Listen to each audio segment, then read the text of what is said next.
Hola amigos, welcome to this new video that I wanted to do today in order to see together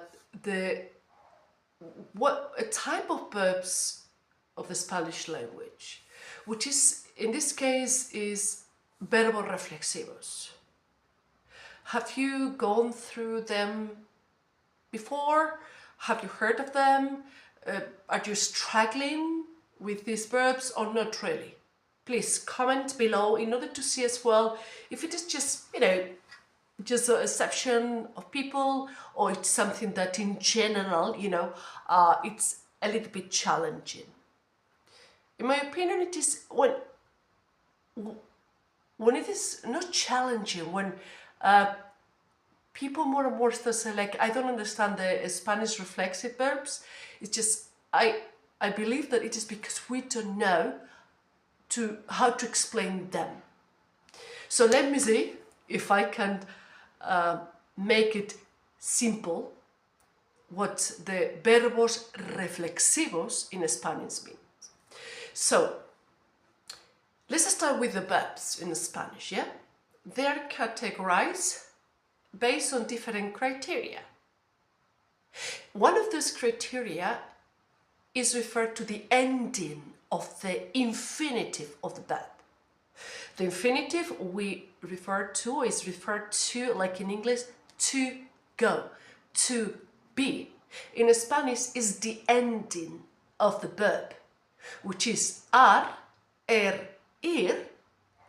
and some verbs as well, we add to the end the reflexive item, which is se, which in English correspond to the self, yeah?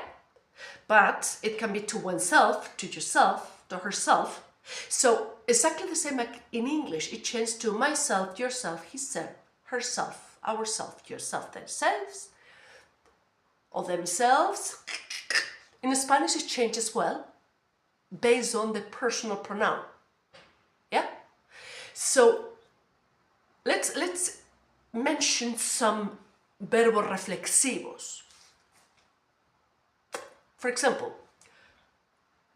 many of those are related to the routines, habits.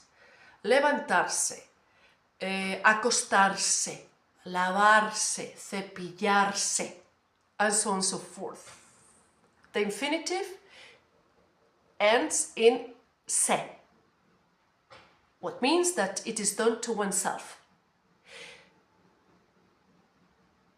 Majority of those verbos reflexivos have the non-reflexive form. When it is the action but done to someone else, not to you. For example, lavarse is you wash to yourself. Lavar is you wash something else.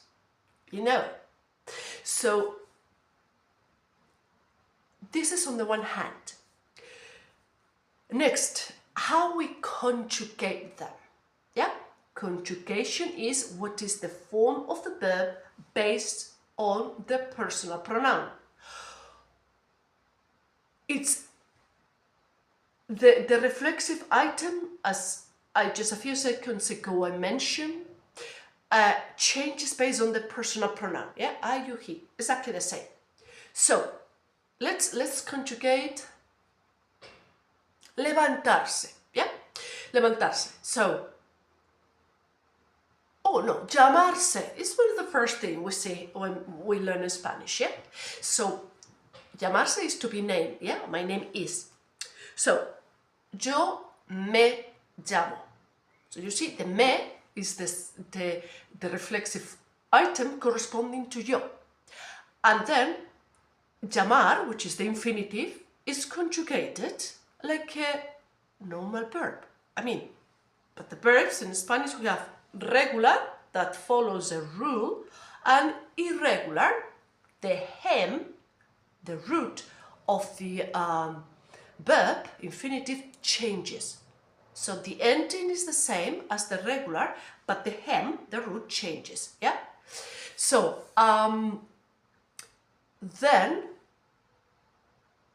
yes, So, yo me llamo, tú te llamas, él, ella, usted se llama, nosotros nos llamamos, vosotros os llamáis, ellos se llaman. So you see, it's like an extra effort to when we conjugate the verbs. But the trend, not the trend, is majority of the times, you know, the reflexive item is forgotten. So accept that as part of the process of learning how to use the reflexive verbs in Spanish correctly. It's part of the process until you fix that part, like, oh, there is one more element that we need to use. Yeah. So one more thing to bear in mind is like the reflexive item, the me, te, se, yeah? It's always, always, always before the verb. Even it is in a negative, interrogative, indicative, subjuntivo, imperativo, but negative imperative. Because in the affirmative imperativo goes after, at the end. That's the only exception. So remember, always, always, always before the verb. Exception, imperativo, negativo. If you haven't seen the imperativos and you're interested in me in another video go through the imperativo, please mention it in the comments, yeah? And then we'll work on that. But that's basically, that's the verbos reflexivos.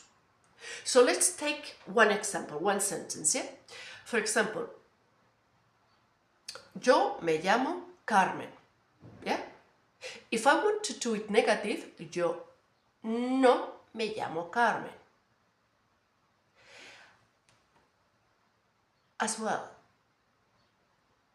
what about if it is the tense of the verb in the past or in the future? Nothing. The only thing you need to do is to conjugate the verb, not the reflexive item, in future, past, conditional, whatever. It's the same. It's the same as another verb. The only thing is that you need to add the reflexive item. Yeah? So basically, that's the verbos reflexivos in Spanish. It's like in English, the oneself, to wash oneself, yourself. But in Spanish is before the verb. Exception, imperativo, affirmativo. Yeah? So I hope that you have it now a little bit more clear what is verbos reflexivos.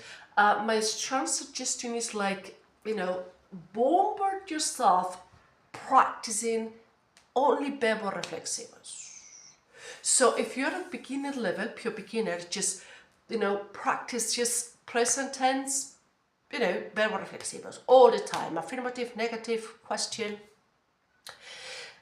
If you're intermediate, then practice with the present, past, and future conditional you should have seen already, yeah? But the more you practice, the better. But, and very important, not bad, and very important, accept the fact that it's at the beginning, the fact of, you know, forgetting the reflexive item is normal, but there is no any other complexity on that. So that's all. Thank you very much for your time. Please don't forget to click on the like button, to subscribe for more content, and mention in the comment section what other what clarification about the Spanish language are you interested on us to creating content. And as well, if you think that these videos could be of help to someone you know, please share them. I'm very happy when more and more people speak my native language. So I hope to see you soon. Adios. Adios.